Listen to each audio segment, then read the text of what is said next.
अब बिहार की बात करते हैं। आज बिहार सरकार ने साफ साफ कह दिया कि बिहार में शराबबंदी कानून लागू रहेगा। इस कानून को वापस लेने का सरकार का कोई इरादा नहीं है। बिहार में 10 साल से शराबबंदी लागू है। इस दौरान 11 लाख से ज्यादा केस दर्ज हुए हैं। 18 लाख से ज्यादा लोग गिरफ्तार किए गए। इनमें से 15 लाख से ज्यादा लोग अभी भी जेल में हैं। इस दौरान 5.5 करोड़ 13 लाख लीटर से ज्यादा शराब जब्त की गई। लेकिन इतनी सख्ती के बाद भी शराब की स्मगलिंग रुक नहीं पाई। इसलिए अब कई नेता ये कह रहे हैं कि शराबबंदी कानून को खत्म कर देना चाहिए, क्योंकि शराब की तस्करी करने वाले तो बच जाते हैं, लेकिन जो गरीब लोग महंगी शराब खरीदकर चुपके से पीते हैं उन्हें पुलिस पकड़कर जेल भिजवा देती है। इन लोगों के पास जमानत के पैसे भी नहीं होते, इसलिए लाखों लोग जेल में पड़े हैं। कई नेताओं का कहना है कि शराबबंदी की वजह से नकली शराब का कारोबार भी बढ़ा है, जिससे दर्जनों लोगों की जान जा चुकी है। इसलिए बेहतर होगा कि सरकार शराबबंदी को खत्म करे। आज ही पटना में 200 लीटर से ज्यादा की विदेशी शराब जब्त हुई। मुंगेर में 1100 लीटर शराब बरामद हुई। इसी तरह कैमूर जिले में 75 लाख रुपए की 5000 लीटर शराब बरामद की गई। फर्टिलाइजर से भरे एक ट्रक में शराब की बोतल्स को छुपाया गया था। यह शराब पटना में सप्लाई की जानी थी। क्योंकि सरकार की तमाम कोशिशों के बाद भी बिहार में शराब की सप्लाई बंद नहीं हुई है, ऊपर से लाखों लोग शराब पीने के जुर्म में सलाखों के पीछे हैं। इसलिए आज केंद्रीय मंत्री जीतन राम मांझी ने कहा कि शराबबंदी का असर नहीं हो रहा है। इसलिए वो बिहार सरकार से गुजारिश करेंगे कि इस कानून पर फिर से विचार किया जाए।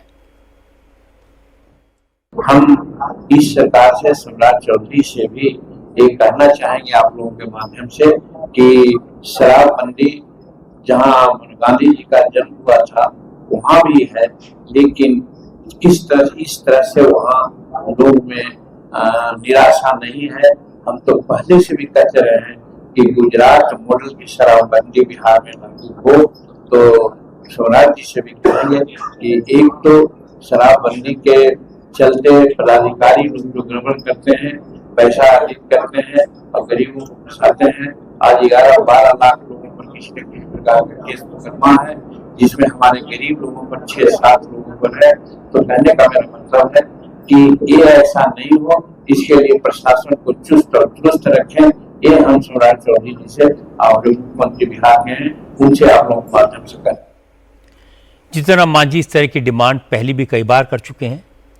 बीजेपी के बहुत सारे नेता भी उनकी इस डिमांड को सपोर्ट करते हैं, लेकिन शराबबंदी का कानून नीतीश कुमार ने लागू किया था। इसलिए जेडीयू के नेता शराबबंदी कानून से छेड़छाड़ के बिल्कुल पक्ष में नहीं है। बिहार में एक्साइज डिपार्टमेंट जेडीयू के पास ही है। मदन सहनी एक्साइज मिनिस्टर हैं। आज मदन सहनी ने कहा कि जीतन राम मांझी जो कह रहे हैं वो उनके अपने विचार हैं, लेकिन बिहार सरकार का शराबबंदी खत्म करने का कोई इरादा नहीं है। बिहार में पूर्ण शराबबंदी है और ये भी लागू है और आगे भी रहेगा। ये सुझाव उनका है, विचार है उनका व्यक्तिगत, और ये पहली बार वो नहीं बोले हैं। उसका कारण भी स्पष्ट है। लगभग 15 लाख लोग जेल में हैं, उसमें जो अनुसूचित जाति जनजाति या जो अत्यंत पिछड़ा वर्ग के लोग हैं, इनकी संख्या अधिक है। तो ये चिंता उनका है और इस पर हम लोग का पूरा नज़र है। अब गुजरात मॉडल पर अभी न हम लोग सोच रहे हैं और न ही आगे सोचने की आवश्यकता है। जो मॉडल यहाँ माननीय पूर्व मुख्यमंत्री आदरणीय श्री नीतीश कुमार जी ने लागू किया, उसको वर्तमान मुख्यमंत्री श्री सम्राट चौधरी जी और विभाग के मंत्री होने के नाते हम लोग लागू किए हुए हैं और इसको और आगे सख्ती से करेंगे। बिहार में शराबबंदी के दो पक्ष हैं। एक तो यह कि शराबबंदी के बाद बहुत से लोगों ने शराब पीना छोड़ा है। दूसरा, बिहार में महिलाओं के हाथ मजबूत हुए हैं।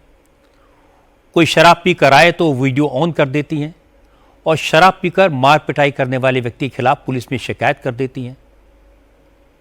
ऐसे मामलों में एक्शन भी तुरंत होता है। लेकिन शराबबंदी ने तस्करी को बढ़ावा दिया। पुलिस की बहुत सारी ताकत शराब माफिया को पकड़ने और रोकने में लगती है। सरकार को एक्साइज का भारी नुकसान होता है।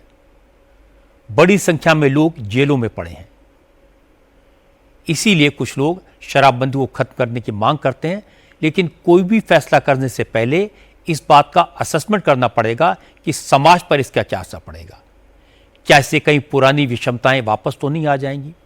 और अगर शराबबंदी जारी रखनी है तो फिर तस्करी को रोकने के लिए, गैर कानूनी तरीके से शराब बनाने पर रोक लगाने के लिए कुछ मशीनरी तो होनी चाहिए।